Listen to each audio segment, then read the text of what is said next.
आज 12 अगस्त को देश भर में विश्व हाथी दिवस मनाया जा रहा है, लेकिन छत्तीसगढ़ के लिए यह दिन सिर्फ जश्न का नहीं बल्कि चेतावनी का भी है।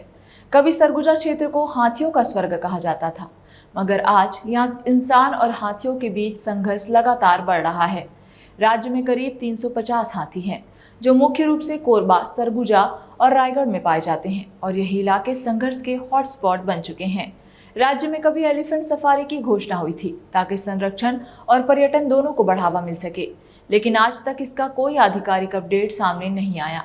पिछले साल विश्व हाथी दिवस पर रायपुर में प्रोजेक्ट एलिफेंट की 20वीं स्टीयरिंग कमेटी मीटिंग हुई थी, जिसमें मानव हाथी संघर्ष कम करने की रणनीतियों, हाथी मित्र दलों की भागीदारी और जनधन हाथी हानि प्रबंधन पर चर्चा हुई थी। लेकिन उस बैठक के ठोस नतीजे अब तक सामने नहीं आए हैं। छत्तीसगढ़ में मानव हाथी संघर्ष अब एक गंभीर और लगातार बढ़ती हुई समस्या बन चुका है।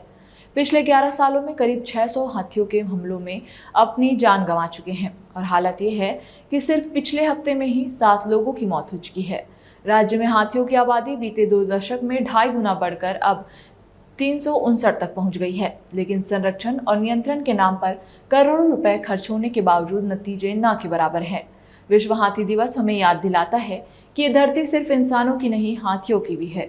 छत्तीसगढ़ में मानव हाथी संघर्ष को कम करने के लिए घोषणाओं से आगे बढ़कर जमीन पर ठोस कदम उठाने की जरूरत है, वरना हाथियों का ये स्वर्ग हमेशा के लिए इतिहास बन सकता है।